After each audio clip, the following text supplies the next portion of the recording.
When I was in Lancaster, Pennsylvania, I mentioned Wallace Fisher in the sermon this morning. Wallace was the action in town. In fact, Wallace was, in many regards, most of the action in town. Trinity Church was a tremendous presence. We did not use the term megachurch in those days, but Trinity Church would have qualified as a megachurch if the definition of megachurch is 2,000 or more members attending per week. Trinity was at the point of being nearly 3,000 at some points during Wallace's ministry there, and did have a profound impact on the community and elsewhere. Some of the people there were there just as visitors, tourists, you might say, because Wallace was a profound and exciting preacher, but he had the ability at times to put his foot in his mouth, and lots of people wanted to be there to see him do it. So there was the crowd of real believers, and then there were the tourists who came just to see what was happening here, but there were also the people who came just to hear what Wallace was going to do next. He was a very prophetic preacher in the sense that he anticipated issues before they became issues. 3 months before the fabled meltdown at 3 Mile Island, just 19 miles away, Wallace preached a sermon on nuclear energy and whether we had not the human technology, but the moral strength to be in control of such a power as nuclear energy. 3 months later, TMI would be in crisis, and now we're admitting it did melt down. The local population was not told exactly that, but the general area was evacuated. Good Shepherd Church, where I served, was also within the 20-mile circle of total evacuation during that period. We were within about 30 minutes of that order being given. And Wallace looked like Isaiah because he had, in fact, talked about whether we had the moral gumption to enact and care for the necessary safeguards to have at our fingertips this kind of power. The recent tragedy with the tsunami and the resultant trouble in Japan with nuclear energy raises the question again, not whether we can build them, not whether we can operate them, not whether it is safe to live around them, generally speaking, but in fact, whether or not management can be trusted not to take the shortcuts and the other kinds of things for the purposes of profit, or the shortcuts in training, or maybe just the people on duty. Chernobyl, of course, raises that same question again in the former Soviet Union. But Wallace, 3 months before that tragedy hit Lancaster County, had preached on that very topic. And what was the issue? Well, the issues were some of those things, some fault in design, but mostly fault in procedure that led us to that very near tragedy. When we talk about megachurch, we're talking about congregations with 2,000 or more average weekly attendance, but of course it gets bigger than that. About 30% of the megachurches are non-denominational, or not declared with a denomination, not affiliated secretly or otherwise with a denomination. But many, many more show no denominational affiliation in their names, so that you have to be with them for a while. In fact, even on their internet, you cannot always find their denominational tradition or name. And of course, the Evangelical Lutheran Church in America, believing as they do, that denominationalism is in fact a negative force, so that our missions in the ELCA for a period of time, I think it's less so anymore, were being developed as churches without denominational names. In fact, the person in our region was even suggesting that the church not buy the church's hymnal or the church's material so that persons in the pew could not identify the denominational affiliation. There were some of us, including myself as a regional bishop, who said, that's fine. We won't send any money from the church to them either. If we're paying to plant them, then they can admit who they are. That was sometimes effective, sometimes not. But in the case of the megachurch, you will note in the list that we'll look at in a few moments that only one of the 11 largest churches lists in their name a denominational affiliation. Others have them, they just don't talk about them. And still others are non-denominational, which may mean they're part of the Pentecostal tradition, which we also mentioned considers itself non-denominational, even though with 740 different groups of Pentecostals, it sounds like to me they have 740 denominations within themselves. But whatever that is, there is in the megachurch that trend not to identify a congregation, but to identify a church with a community. Names come up, names that you've heard about. Saddleback in California, Willow Creek outside of Chicago, no name affiliation other than that. Because these churches are most often animals of the 70s, 80s, 90s, and 2000s, and they most often are in suburbs that have grown in those periods of time, and they've sought to relate to the suburbs. So Willow Creek Community Church is located in Willow Creek, a suburb of Chicago. Saddleback is in the Saddleback suburb outside of San Diego rather. So that the tradition of these huge churches has been to be non-denominational in presenting themselves to the community. And they have been very much community actors. Let me turn with you to page 3. Oh, by golly, in one of the editing processes, it disappeared. I was going to show you the Community Church of Joy.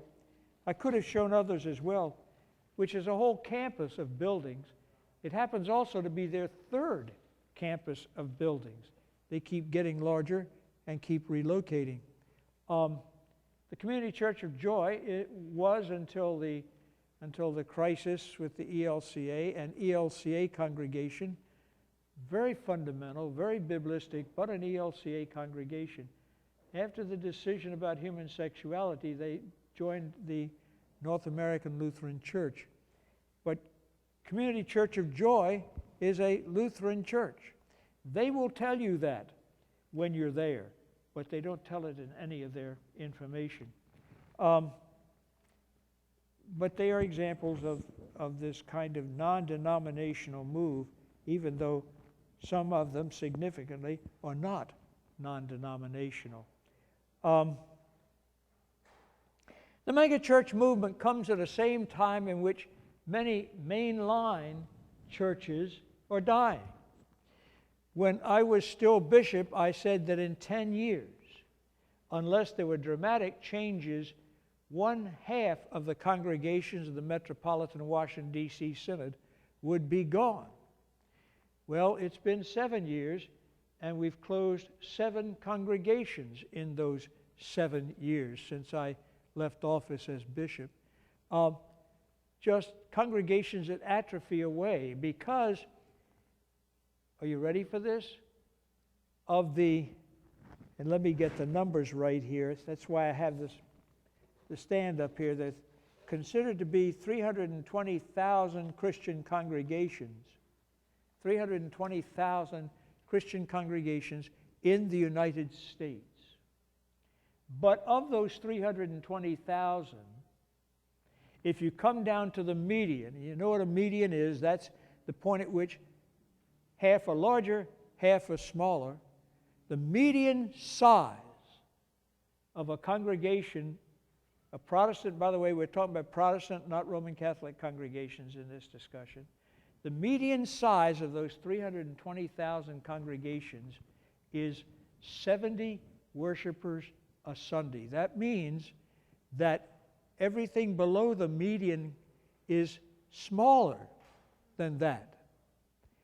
And I wrote a major report and began a major study while bishop, saying that a congregation in the metropolitan Washington, D.C. area, given the cost of living, given the cost of operating a congregation, paying its bills, fixing its roof, keeping its furnace going, paying the pastor's salary, on down the line, a congregation worshiping less than 100 people would not be able to remain solvent. I believe that number, if I were doing the report today, is higher. And some of our metropolitan D.C. congregations are yet smaller than they were when I was bishop. What have we closed? A congregation in Mitchellville, a congregation in Temple Hills, a congregation in Forestville, a congregation in Virginia, congregation at Fort Washington, a congregation in outside of College Park, I never can say it, Burtonsville area. And we have others that are very near that point, that are just literally struggling Sunday by Sunday. Conversely, we have this megachurch movement. Some of those churches in the same places we closed congregations, who are worshiping 5,000, 7,000 a Sunday. So obviously, there's something happening here. And part of what's happening is that, in the rural areas, a congregation may hold on for a bit longer. But frankly, more than 50% of the ELCA congregations across this country have fewer than 75 members, not worshipers, members. So what we're watching is a phenomenon of dying congregations. At the same time, we have this phenomenon of exploding congregations. And how does one understand that? Why is it that we talk about circulating Christians, whether we're just exchanging members, and some of that's true. Some estimates suggest that 10%, 10.8%, if I'm quoting the study correctly, of the population of the United States at some point, at some time, has been related to a religious institution. Even though now the average population of people claiming membership is about 50%. Curiously also, still about 88%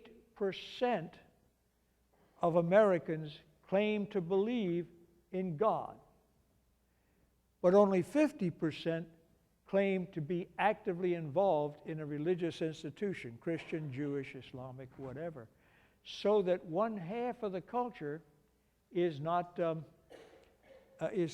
actively involved, invested in a congregational life. So the harvest is plentiful as far as growing the church is concerned, even in the midst of this secular culture. What's also interesting is even though the population is growing wildly, 300 million now or so, the percentage remains the same, which means that even though people are dropping out, more and more people are available. And the percentages of believers remains the same year after year after year, so that the numbers available are actually increasing, and part of probably, quote, the megachurch is that responsibility.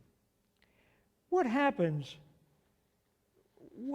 when congregations, as I said, are falling below that viability mark, that, let's say, 100 worshipers for the purpose of our conversation? Members don't mean diddly squat, folks. It's people who come, people who participate. So a congregation can have 3,000 members, but if only 100 there on Sunday, that's all you got to work with. That's it. And so if we want to talk about not confirmed members, not baptized members, but how many are warming a pew on a Sunday, if that gets below 100, you might as well be in touch with some ecclesiastical undertaker, because the congregation is not going to survive. There are some things they can do. You can share a pastor. You can share staff. You can even share a musician. You can get a Charlie Pugh to play at 2 churches. One meets at 9 and one meets at 11, and he can play both places. You can start to split salaries and do these kinds of things in order to stretch the survival rate, but what ain't going up is going to go down. It's just the way it is, and it's not a particularly exciting dynamic in the demographics of churches today, particularly in the mainline denominations. It's even more difficult for congregations and denominations that are denominational in structure. For example, most of our Protestant denominations, ourselves included, are congregational in structure. We make our own decisions. In downtown Washington, D.C., you will see a number of boarded up Roman Catholic churches that used to be huge presences. But they were closed and merged with other congregations, so that you will also find in Washington, D.C., an incredibly vibrant presence of the Roman Catholic Church, even though some of the congregations no longer are functioning. Because in that system, the bishop can say this one, and this one is closing, and this school, and this school, and this school are going to be blended together in this school, and you have a functioning program. And it looks exciting, and it is exciting. We can't do that. Do we have in Washington, D.C., a really kick-em-down, window-breaking, yelling, screaming Lutheran congregation? No. Do we have functioning Lutheran churches? Yes. Do we have Lutheran churches big enough to make any noise? No. And we won't have, because our structure doesn't let us do that. What makes it more difficult is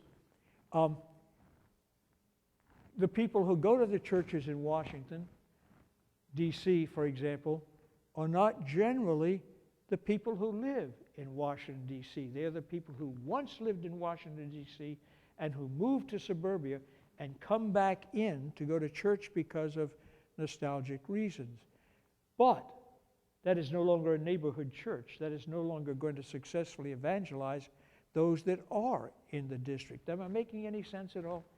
And they have what they call absentee landlords. So while we have some churches that are functioning in D.C., none of them are, well, Reformation is creditable. I'm thinking St. Matthew's is worshiping with Reformation. That's just another way for not closing.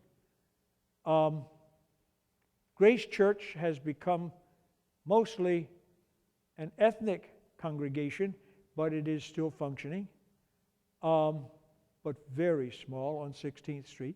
Christ Lutheran Church still doing pretty well. I'm sorry? First Trinity, yeah, First Trinity's doing okay too. But their numbers are shrinking, and the thing that's really salvaging First Trinity is that they are deeply invested in the community through low-income housing and some other things that kind of gives them a vision in the community that's not absentee landlord type things. They are rather unique. But it really took the blending of LCMS and ELCA to hold that one together, and LCMS, in one of its conservative things, expelled them, so now they're ours. But it's fine. The LCS members are still there. So. Yeah, First Trinity. About what? No, grace and 16th is a mere shadow of a building. Christ, I just said Christ is still functioning, yeah. Grace is just a shadow of a building, can't afford to replace broken windows. It's a tough time for congregations in those kind of settings, but it's not just in the city, it's rural as well. In the congregation I served, one of my great members, who's now deceased, used to like to say, 10 families farmed my farm. Well, what happened to the churches that those 10 families went to? 5 of them are closed. And were closed when I was there in 1959. Because the rural area is decreasing in population. Mechanization makes it possible for fewer farmers to farm more acreage. So a whole lot of things are changing, and the church generally doesn't adapt very well to change. In the rural community, there's a phenomenon that's called family chapel phenomenon. In fact, the Episcopal Church calls some of their churches chapels of leisure. That's just another phrase for family chapel. There are a couple of huge families that keep this chapel going. Excuse me. But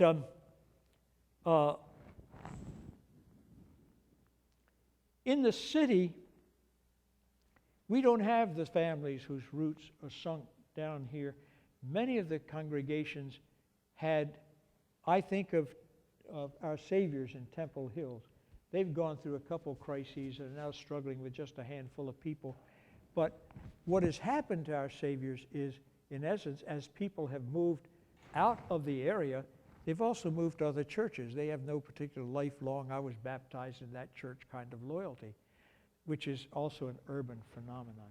I don't want to really dwell on that. I just want to say that the church, the traditional church as we understand it, is in more trouble than any of us want to admit. If over half of the ELCA congregations are 75 members or less, that's a whole denomination that's heading for serious trouble. I don't care who the presiding bishop is, unless we find some way to do some things differently. Now, interestingly, the megachurches have. And the question is, what is this phenomenon about? Why is it different? And some have said, well, it's contemporary music. Well, it's contemporary music, but we have it too, yet we're not a megachurch, and we're not receiving enough members in any day soon, even though we do well. We are one of the very few seriously growing congregations in the Metro DC Synod, is this church. But we are a distance from being a mega church, from having 2,000 a Sunday in church. And we have a good praise band. So it isn't just praise bands. It isn't just music. It's a whole realm of things. Part of it is some of these churches were born with a community and grew with it. That's true when Rick Warren talks about Saddleback. He talks about he and his wife deciding to start a church. They thought nothing special. Of course, the thing just zoomed out of sight, and now they have 20-some thousand every Sunday. Can you imagine going to a church where there are 20,000 or more people? Let's look at page 2 for a moment. Here's some of the largest churches nationwide. Lakewood Church in Houston, Texas, average weekly attendance 43,500. Joel Osteen, whom you've seen on television, is the pastor there, does not have a seminary education. It's just a strange phenomenon, and it's non-denominational.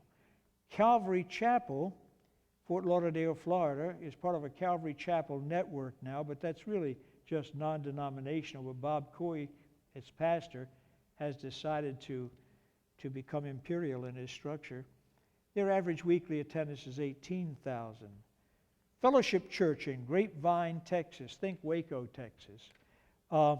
Average weekly attendance 18,000. 434.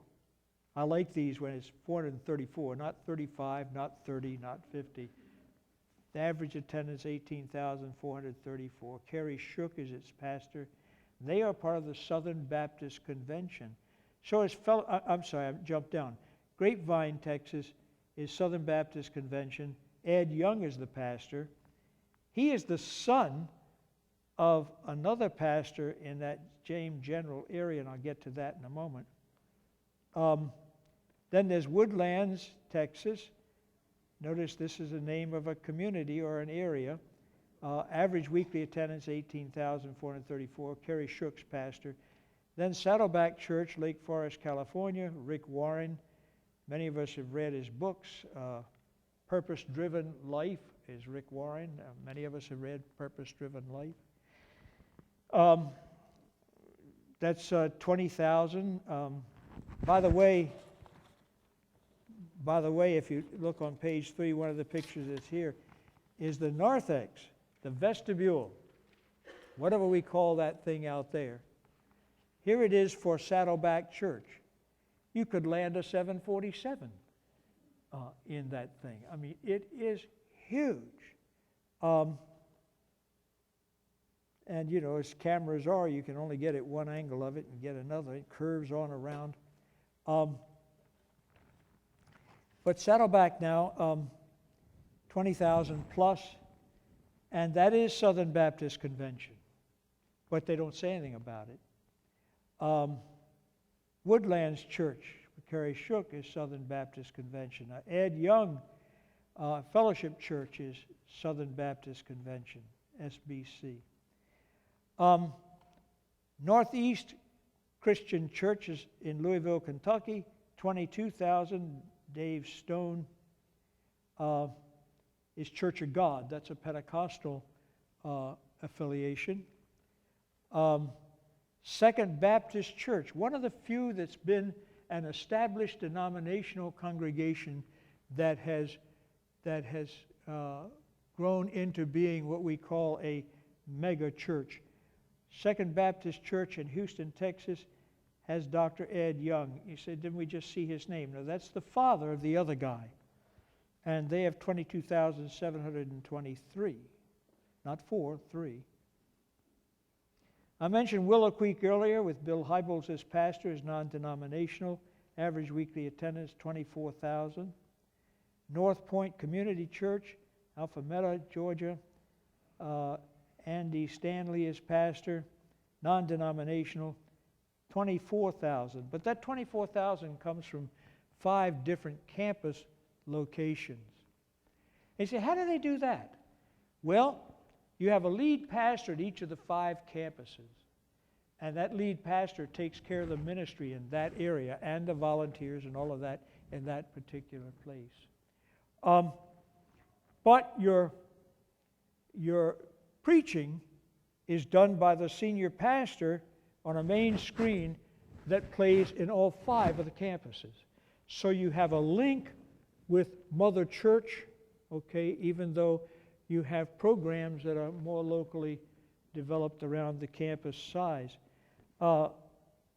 That's becoming a new, doing some of that in our own synod, but not seeing this kind of attendance yet, is Lord of Life in Fairfax that has 2 campuses and 2 buildings and 2 programs and a lead pastor at both locations, and Ron Qualley is the senior pastor. But they're not seeing 2,000. They are seeing 800 or 900, but not 2,000. And then Life Covenant Chapel in Edmond, Oklahoma, average weekly attendance 46,000. But that's at 15 campuses in 5 states.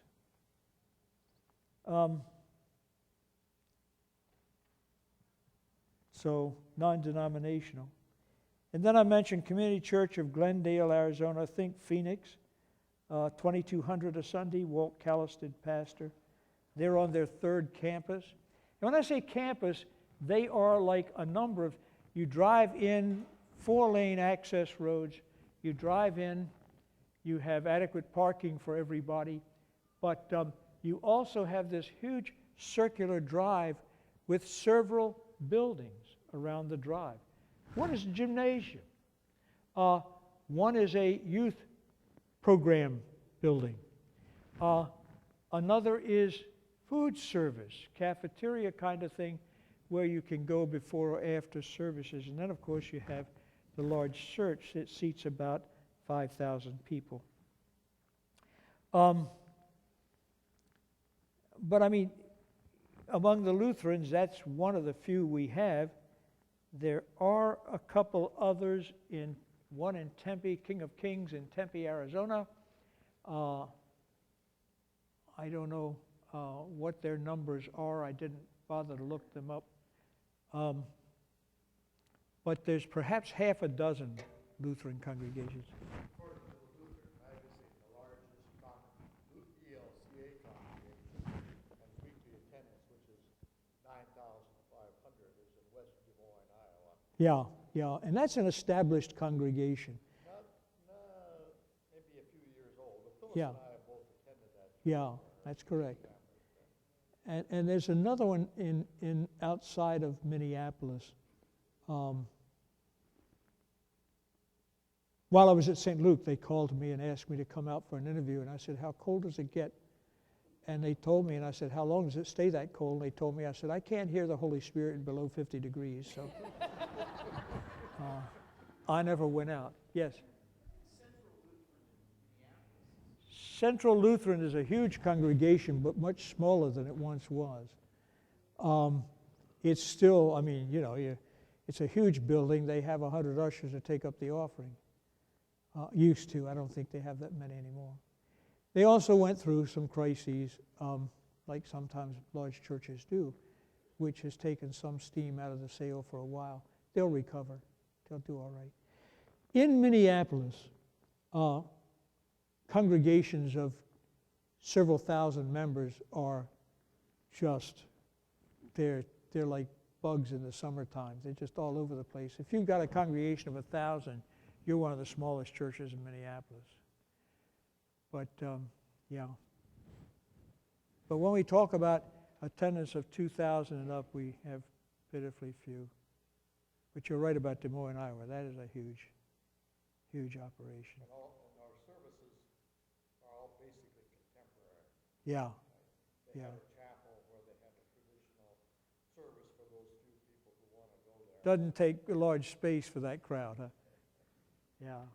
Well, you know, Mount of Olives in Minneapolis was once our huge mega church before there were mega churches. And that thing was unbelievable too. Back in those days, they had their own airfield even. But these are massive organizations, and they appeal. Why do we have these campus locations? It's partially for the same reason we have community names. What they're doing is building a meet every need community around their church. Are you following what I'm trying to say? So that if you need childcare, if you need counseling, if you need recreation, if you need places for your kids to be tended or trained, they've got it all. Some of them, including some of the not-so-mega churches, even have franchises of McDonald's in their narthex. It's the kind of the coming thing that meets all needs. Yeah. You've spoken now of these needs that these mega churches are fulfilling, but you haven't talked much about what they preach. I don't know if you can give a broad stroke. I can. Thank you, Myron, for that question. They are essentially mainline theological structures. They're Trinitarian in every instance that I know of. They are, some of them more rigid in the enforcement of doctrine than mainline churches are, and some of that is, they're kind of trying to say fundamental, pretty fundamental. Are they rigidly fundamental like Lutherans? Probably not in the same ways we are, but if you pin them to the wall, what do they believe? They're saying largely the same things. What they lack, I think, they package it so it's not complicated, And it's the very precision that we like as Lutherans that make it complicated. If you can say that Jesus Christ is Lord, Son of the Father, you haven't really dealt with the incarnation per se. Am I making any sense? You've talked around it. You haven't gone into trying to explain it. They're less likely to do those kind of things. I think that's honest. They tend to use non-denominational music sources, but because they're using contemporary stuff primarily. Doctrinally, pretty mainline, pretty evangelical. Some of the Church of God crowd, some of the non-denominational more. I remember being, I'll tell you where.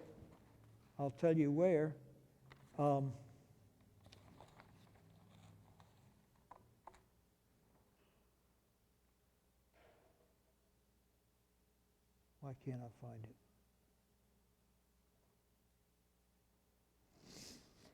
Yeah, Evangelical Cathedral in Upper Marlboro, Don Mears, 4,000 weekly. I went to one of his new member classes, and people were introducing themselves, and there was a host of people there. And people introducing themselves, and a couple introduced themselves as Don and Mary, and they had different last names, and the pastor said, in the front of perhaps 150 people, this was a new members class, he said, you have different last names. And they said, well, we're not married yet. Well, he said, you're not joining Sunday.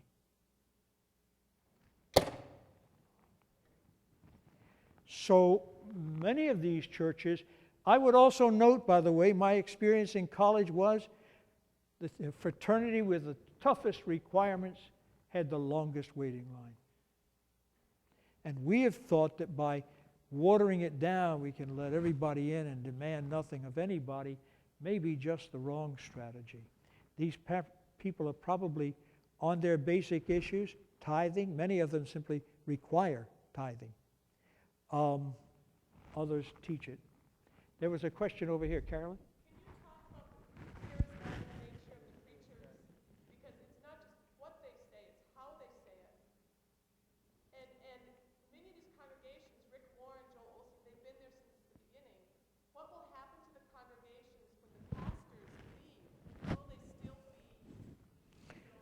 I think I heard two questions. One was it charismatic with the speaking in tongues, and what happens?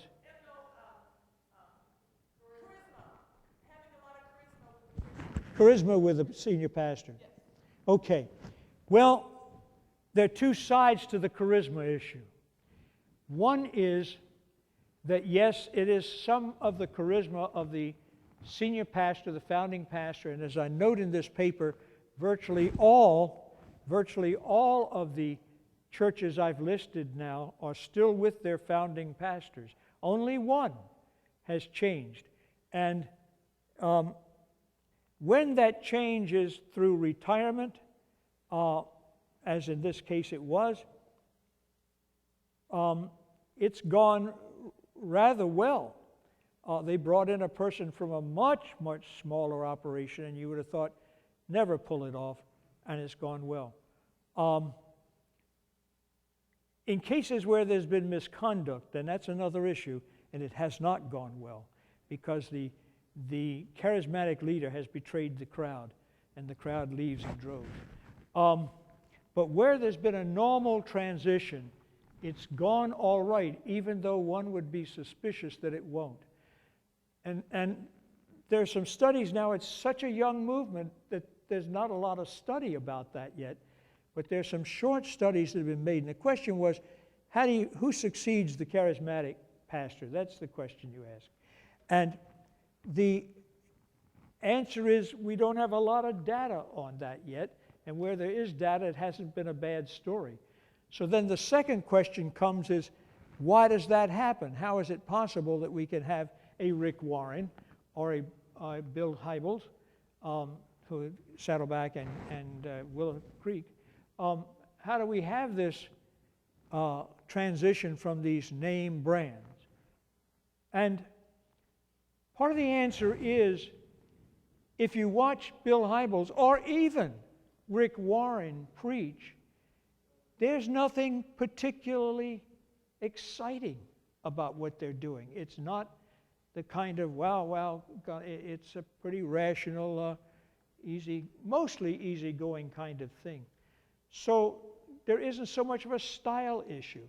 It has been more of an issue of perhaps these people who are the founders knowing how to build a system and build people around them. For example, at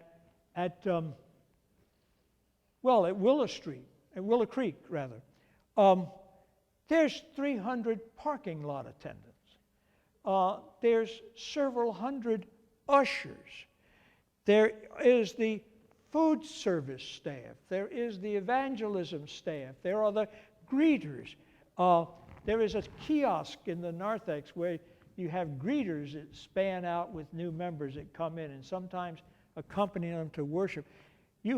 What has been built is this army of hundreds of people. And when you have 20,000 attending, you've got to count the army as part of the 20,000.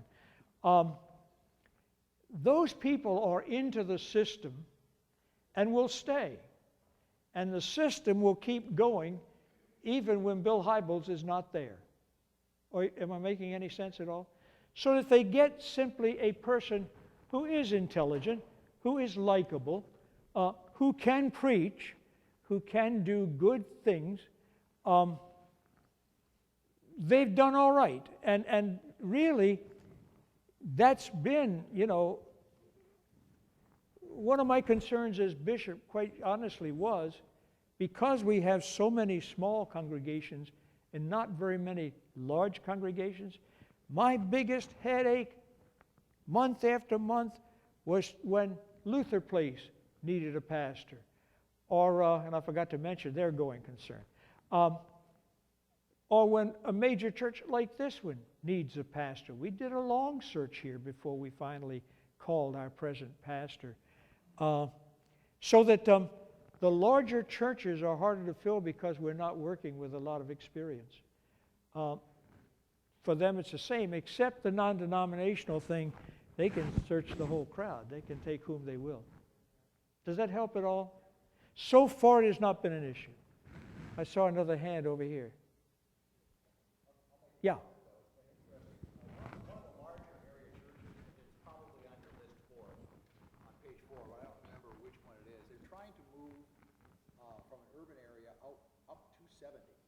Yep. Just across. Yep, and the Frederick County judge has blocked them. And yeah. Boy, that's like taking a stick to a hornet's nest. Well, it is. It is. There is so many people up in arms for them trying to move out there. It's land usage and water usage and sewer disposal. Well, it's infrastructure issues. Sure, it's infrastructure issues. Yeah. Most of these churches are strong enough to pay for those issues. This one may not be. I don't know. But for example, these 4-lane divided highways that feed into their campuses, they pay for them. Oh, I'm sure they do, yeah. They pay for them. The annual budget of one of these larger churches is larger than the annual budget of a college of 2,000 students. Just unbelievable.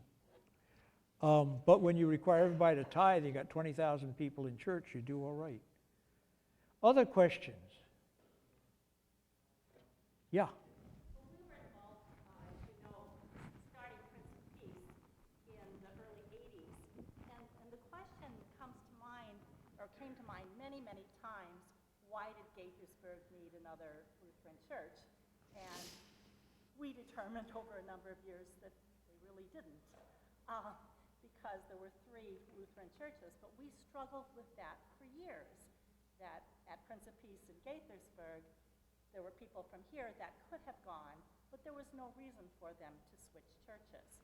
So maybe we've gone too far the other way and tried to build too many churches, when in fact we should just stick with one big one like this. There is no question that in some cases we've over-churched communities. In Lancaster, Pennsylvania, in a town of 250,000 people, there are 27 Lutheran churches.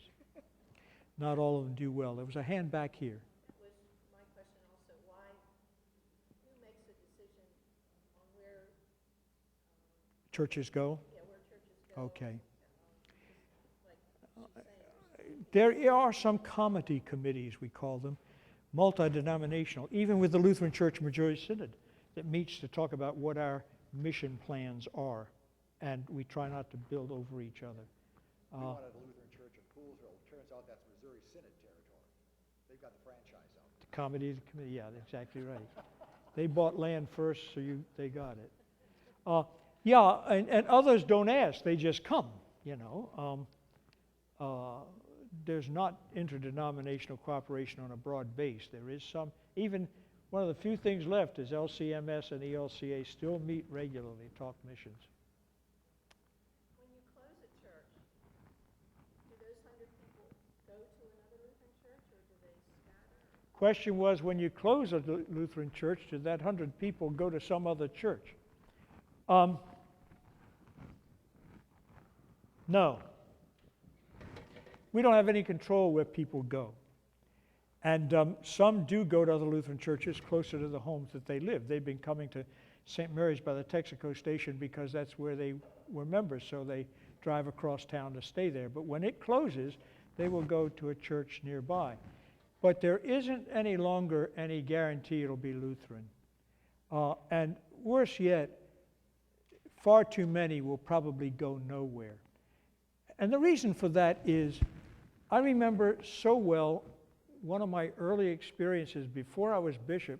I talked St. Luke in Silver Spring into adopting a struggling Lutheran congregation and making them part of our ministry. Well, it took me 4 months to get the church council to think that was a smart idea. But I said, we have the staff. I see, you know, a choir studies a cantata for months, and they sing it once, and they put the music away for another 5 years. Why can't we sing it twice? More than that, why can't we invite this other congregation that doesn't have the depth to put a choir together like that to join our choir? And when we do vacation church school, why don't we do a week at our place and then a week in their place and blend the staff so that they have ministry? Oh, it was a great idea, and we'll exchange.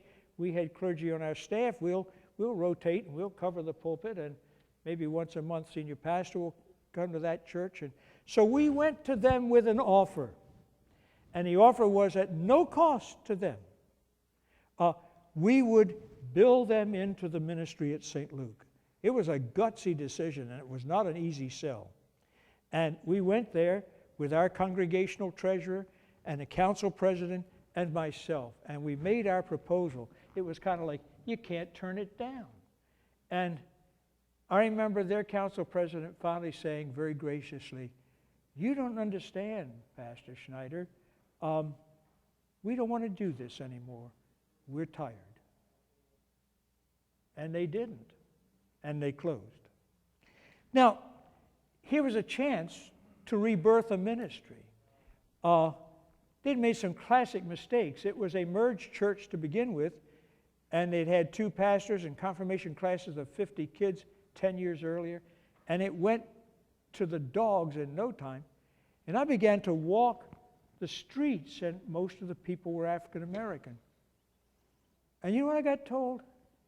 I got told, you know, when you Lutherans moved here, you said it was for white folks, and we weren't welcome.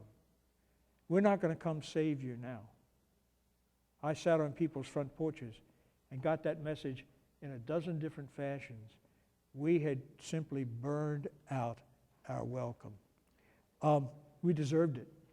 But we were willing to go in and rebuild, reface, reintroduce ourselves to the community, and rebirth this congregation. But they were simply burned out. They were simply tired. When people leave a church burned out, they don't go anywhere many times. But they are subject to interest in the megachurch. Why? They don't want to be on a church council. They don't want to be an usher. They don't want to be a committee member. They don't want to sing in a choir of 2. In fact, just leave me alone. And there is a kind of time of anonymity in this crowd where I can go and if I later become involved, and you generally do, then I can become involved in something that's moving and running. The story is told, and the musicians are here, and I'm out of time. But the story is told about the pastor who lived who lived in a rural church, and he was there and he was doing pretty well. But it got to the bishop, and I'll say this is a Methodist church, it got to the bishop that the pastor was at about 10 minutes to 3 every day going out into the woods. And so those who were watching the new pastor decided he must be meeting somebody in the woods. So they went to the bishop. And the bishop called the pastor in. The bishop said, you know, it's been observed that about 10 minutes to 3 every day, you walk back to the woods. And some people are wondering. And the pastor said, he said, Bishop, you began your ministry in this parish. You know about 10 minutes back through the woods, there's a railroad track.